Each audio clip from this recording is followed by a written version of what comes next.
मित्रों, 23 जून के इस अंक में आप सभी का हार्दिक स्वागत व अभिनंदन। आपकी बात आपके साथ राकेश मोहन त्यागी। आप सभी को जय श्री राम, जय श्री वाल्मीकि भगवान। आज सारा राष्ट्र, कृतज्ञ राष्ट्र डॉक्टर श्यामा प्रसाद मुखर्जी को उनकी पुण्यतिथि के अवसर पर अपनी श्रद्धांजलि भी अर्पित कर रहा है। ये एक महत्वपूर्ण तिथि जिस पर हम सबको याद करना चाहिए कि कैसे हमारे पूर्वजों ने इस भारत देश की एक एक समस्या के प्रति ध्यान राष्ट्र का आकर्षण ही नहीं कराया, इस क्रम में अपने प्राणों का बलिदान भी दिया था। ये अगर हमको देखना है तो डॉक्टर श्यामा प्रसाद मुखर्जी के कश्मीर समस्या व धारा 370 के प्रति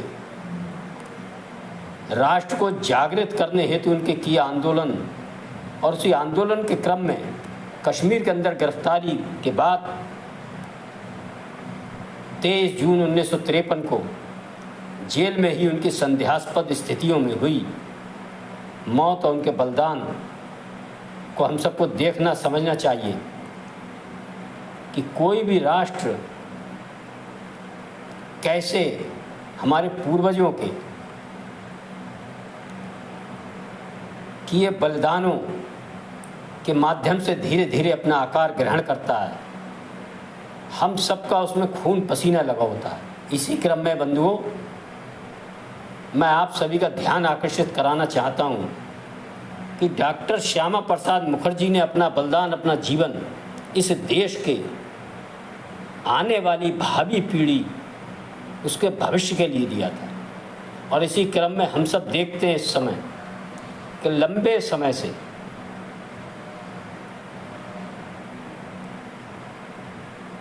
इस देश का भविष्य युवा और ख़ास तौर से मेरा कहना है गांव, गरीब, किसान, समाज के अंतिम छोर पर खड़ा व्यक्ति, मजदूर का बेटा हुजूर बनने के लिए कितनी कठिन परिश्रम, मेहनत के बाद कैसे अपनी पढ़ाई और उसकी तैयारियां तथा मजदूर का बेटा भी हुजूर बन सके, इस रास्ते पर चलकर विभिन्न परीक्षाएं उत्तीर्ण करता है। और इस रास्ते में, इस क्रम में उसके त्याग, समर्पण, बलिदान का ध्यान भी समझ में आना चाहिए हम सबको। एक बशीर बद्र की कुछ पंक्तियां मैं आप सभी के समक्ष इस अवसर पर रखना चाहता हूं। जब से चला हूं मेरी मंजिल पे नज़र है, जब से चला हूं मेरी मंजिल पे नज़र है, आँखों ने कभी मील का पत्थर नहीं देखा। ये फूल मुझे यूं ही विरासत में मिले हैं क्या, तुमने मेरा कांटों भरा बिस्तर नहीं देखा। इन पंक्तियों को हम सुने, इनके मर्म को समझें। और जो मजदूर का बेटा कैसे हुजूर बनने के रास्ते पर पग पग बढ़ता है और जो प्रवेश परीक्षाएं देता है और उन परीक्षाओं में जो पेपर लीक का मामला एक लंबे समय से इस देश की विभिन्न राज्यों में, विभिन्न सरकारों के समय इस मजदूर के बेटे को हुजूर बनने से लगातार रोकने का काम कर रही हैं, ये सब हम सबको ध्यान में आना चाहिए। और ऐसी भयावह परिस्थितियों को देखकर मन दहल जाता है कि आखिर क्या हमारे पूर्वजों ने हमारे देश के युवाओं के इसी भविष्य के लिए अपना बलिदान, अपना त्याग और समर्पण का रास्ता उस पर चलकर हम सबको दिखाया था। आखिर कैसे इस देश के अंदर लंबे समय से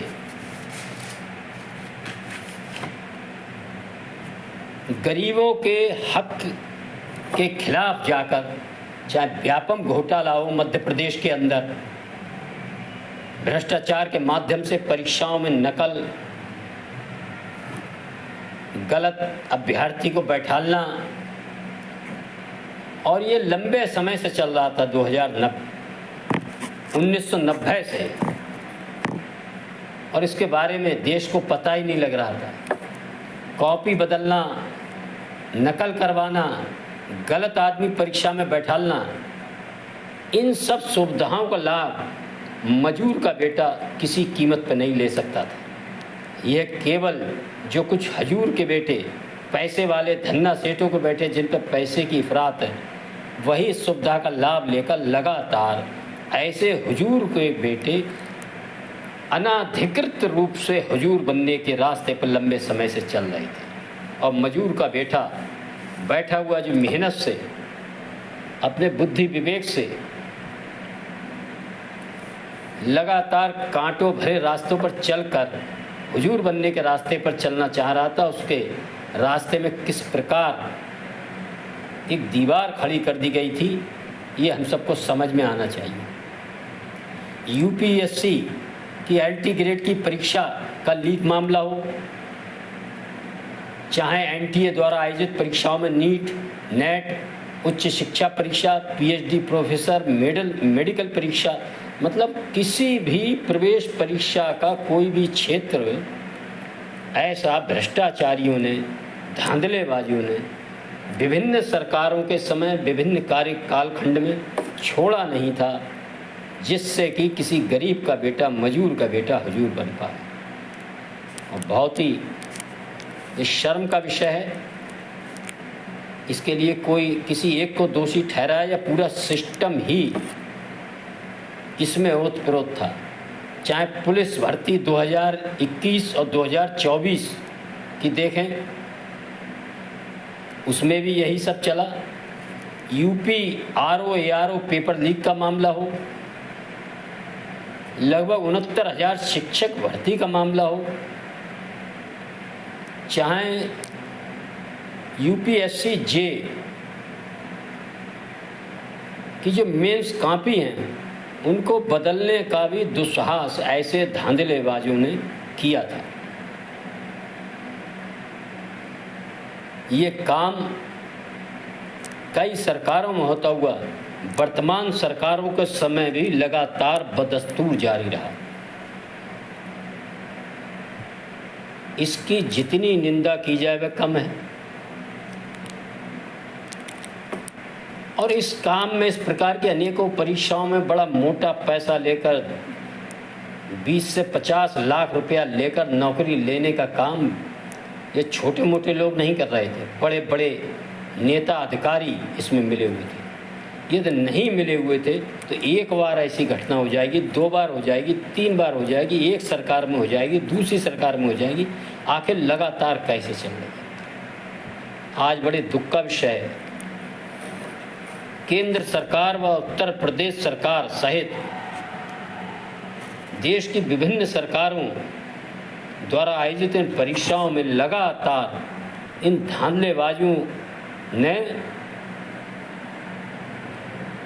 कैसे मजदूर के बेटे को मजदूर बनने के लिए बाध्य करने का काम इन पेपर लीक के मामले द्वारा किया है, ये सोचकर दिल दहल जाता है।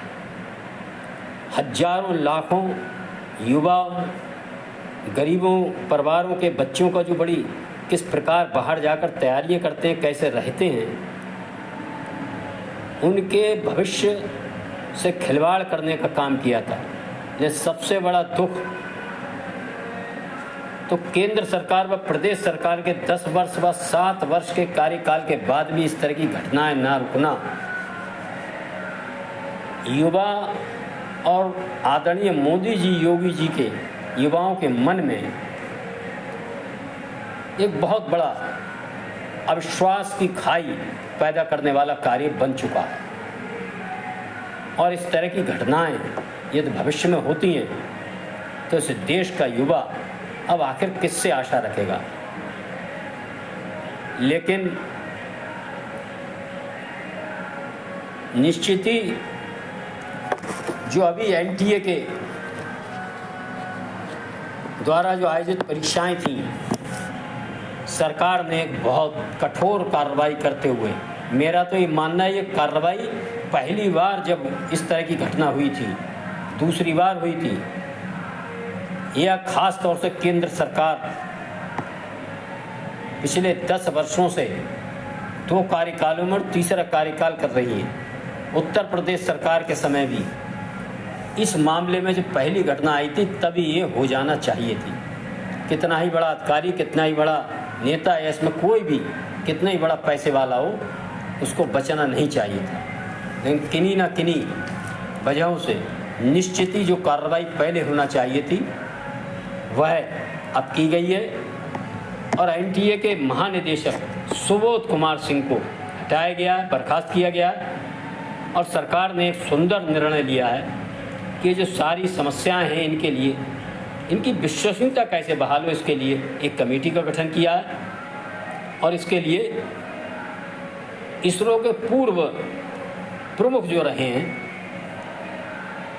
डॉक्टर राधाकृष्णन को इसका अध्यक्ष बनाया गया और ये बहुत शीघ्र ही अपनी रिपोर्ट, अपनी सलाह देंगे और आने वाले समय में हम देखेंगे कि निश्चित ही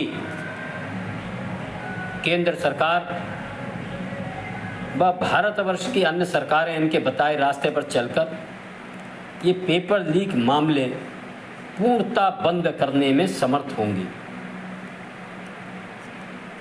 लेकिन कुछ चीजें अभी भी जो नए कानून बनाए हैं उनमें केवल 1 करोड़ का जुर्माना, ये बहुत कम है। मेरा तो मानना है और हम सबको सरकार से मांग भी करना चाहिए कि इन कामों में, ऐसे पेपर लीक, नकल, अन्य भ्रष्ट कार्यों में शिक्षा विभाग में जो पकड़े जाएं, उनकी सारी संपत्ति जब्त करना चाहिए और किसी भी प्रकार से उनकी जमानत नहीं होना चाहिए। जैसे कि अभी अंजू कटियार जो यूपीएससी की एलटी ग्रेड की परीक्षा में दोषी पाई गई थी, उनको बहुत शीघ्र ही जमानत मिल गई और वो इस समय जमानत पर बाहर हैं। कुछ सुझाव जो सरकार ने सुझाए हैं वह निश्चित ही ठीक हैं, लेकिन इसके अलावा भी आयोग की प्रिंटिंग प्रेस व्यवस्था अपनी ही होना चाहिए। ये ठेका व्यवस्था, ये अन्य प्राइवेट संस्थाओं से या अन्य संस्थाओं से पेपर छपवाने का काम तुरंत बंद ही होना चाहिए। ये कार्य जितनी जल्दी हो सके वह शीघ्र है। ठीक है, अपराधियों के खिलाफ सख्त से सख्त कार्रवाई, जो मुख्य अपराधी हो उसको तो किसी कीमत पर भी ना छोड़ा जाए और ऐसे अधिकारी व नेता जो भी संदेह के घेरे में हो उनकी निश्चित ही ट्रैकिंग की जाए और आने वाली भर्ती परीक्षाएं पूरी तरह से तेजी के साथ की जाए और पारदर्शी हो। तभी इस देश के जो युवा हैं, और हमारे देश को युवाओं का देश कहा जाता है, यदि उनका विश्वास हम सब इस परीक्षा व्यवस्था पर बहाल नहीं कर पाएंगे तो मैं नहीं समझता हमारे देश के पूर्वजों ने इस देश के भविष्य के लिए जो अपना बलिदान दिया था, हम उनके किए कार्यों के साथ न्याय कर पाएंगे। मेरा अनुरोध उन निराश युवाओं से भी है जिन्होंने बड़ी मेहनत के साथ इन परीक्षाओं में हिस्सा लिया था, उनकी कोई गलती नहीं थी और वह अपनी प्रतिभा मेधा के आधार पर ये परीक्षाएं उत्तीर्ण कर रहे थे। ऐसे मेरा सभी गरीब और जो मजूर के बेटे थे और हजूर बनने की राह पे थे, जिनको निराशा हुई है वह निराश ना हो और निश्चित ही अपने आदरणीय प्रधानमंत्री व अन्य मुख्यमंत्रियों पर भरोसा रखें। सिस्टम कुछ कमियां हुई हैं और ये कमियां शीघ्र ही सुधारी जाएंगी। हम सब अपने को